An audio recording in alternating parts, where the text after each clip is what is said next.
اعوذ باللہ من الشیطان الرجیم بسم اللہ الرحمن الرحیم۔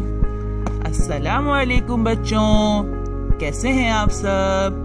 امید کرتے ہیں آپ سب خیریت سے ہوں گے۔ تو بچوں، آج ہم آپ کو حضرت موسیٰ علیہ السلام اور فرعون کا قصہ سنانے والے ہیں۔ آج کی اسٹوری کا نام ہے فرعون کے محل میں۔ تو بچوں، شروع کرتے ہیں آج کی اسٹوری۔ 5000 سال قبل مصر کے حکمرانوں کو فرعون کے نام سے پکارا جاتا تھا، اور وہ فرعون خدائی کا دعویٰ بھی رکھتا تھا۔ حضرت موسیٰ علیہ السلام ایسے ہی ایک فرعون کے دور میں دنیا میں تشریف لائے۔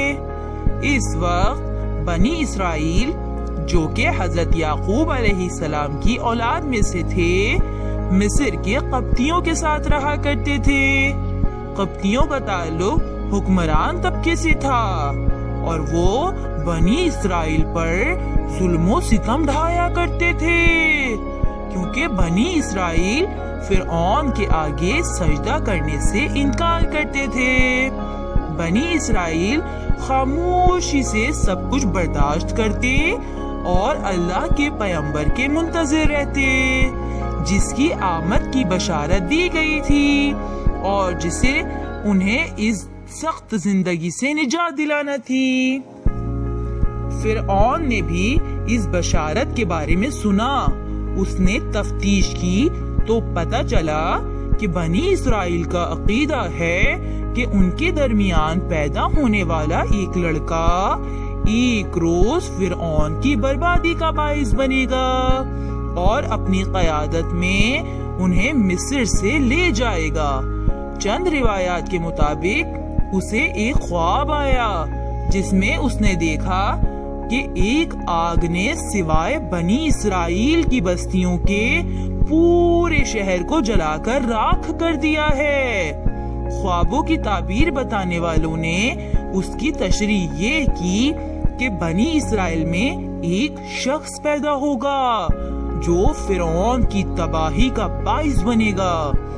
اس خواب کو حقیقت کا روپ دھارنے سے روکنے کے لیے فرعون نے حکم دیا کہ بنی اسرائیل کے تمام لڑکوں کو پیدا ہوتے ہی قتل کر دیا جائے۔ کچھ عرصے تک اس کے حکم پر عمل ہوتا رہا، مگر پھر اس کے مشیروں نے اسے بتایا کہ بنی اسرائیل کو ایسے سخت اور مشکل کام انجام دینے کے لیے استعمال کیا جاتا ہے جن کے کرنے پر کوئی آمادہ نہیں ہوتا۔ اگر ان کے بچوں کا قتل اسی طرح جاری رہا تو جلد ہی ان کی نسل ختم ہو جائے گی، اور پھر یہ سخت اور مشکل کام کرنے کے لیے کوئی باقی نہیں رہے گا۔ اس بات سے بچنے کے لیے ایک نیا حکم نامہ جاری کیا گیا، جس کے تحت بنی اسرائیل کے بچوں کو 1 سال قتل کیا جاتا اور دوسرے سال بخش دیا جاتا تھا۔ حضرت موسیٰ علیہ السلام کے بھائی حضرت ہارون علیہ السلام اس سال پیدا ہوئے جب بچوں کو قتل نہیں کیا جا رہا تھا، لہٰذا وہ محفوظ رہے۔ لیکن حضرت موسیٰ علیہ السلام قتل کے سال میں پیدا ہوئے، اور یوں انہوں نے اپنا پہلا سانس موت کے سائے میں لیا۔ حضرت موسیٰ علیہ السلام کی والدہ کچھ عرصے چوری چھپے انہیں دودھ پلاتی رہیں، لیکن جلد ہی یہ واضح ہو گیا کہ ان کی موجودگی کا راز کھل جائے گا اور فرعون کے ہرکارے انہیں مار ڈالیں گے۔ ان کی فکر و تشویش کا کوئی ٹھکانہ نہیں تھا۔ تب اللہ کا حکم آیا، ان سے کہا گیا کہ وہ حضرت موسیٰ علیہ السلام کو ایک ٹوکری میں ڈالیں اور ٹوکری دریائے نیل میں بہا دیں۔ اللہ تعالیٰ نے وعدہ کیا کہ وہ ایک روز ان کے بیٹے کو ان کے پاس واپس لے آئے گا۔ حضرت موسیٰ علیہ السلام کی والدہ نے اس حکم پر عمل کیا۔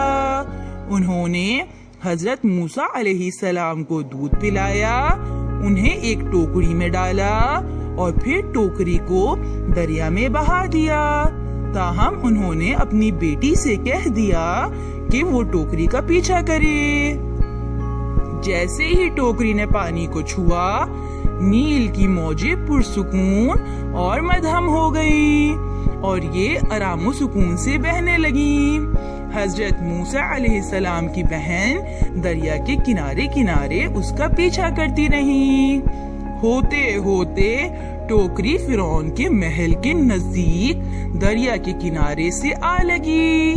فرعون کے خادموں نے ٹوکری کو دیکھ کر اسے باہر نکالا اور اسے فرعون اور اس کی ملکہ بی بی آسیہ کی خدمت میں لے گئے۔ اپنے شوہر کے برعکس بی بی آسیہ ایک مومنہ، رحم دل اور شفیق خاتون تھی۔ ان کی کوئی اولاد نہیں تھی اور جب انہوں نے ٹوکری میں ایک خوبصورت بچے کو اپنی طرف مسکراتے ہوئے پایا تو ان کا دل بے اختیار ہو گیا۔ انہوں نے فرعون سے کہا کہ وہ اس بچے کو گود لے کر اس کی پرورش کرنا چاہتی ہیں۔ قدرے تعامل کے بعد فرعون مان گیا۔ بی بی آسیہ کی خوشی کا کوئی ٹھکانہ نہیں تھا۔ انہوں نے حکم دیا کہ اس بچے کے لیے ایک انا کا انتظام کیا جائے جو بچے کو دودھ پلائے۔ کئی عورتیں آئیں اور بچے کو دودھ پلانے کی کوشش کی مگر اس نے کسی کا دودھ نہیں پیا۔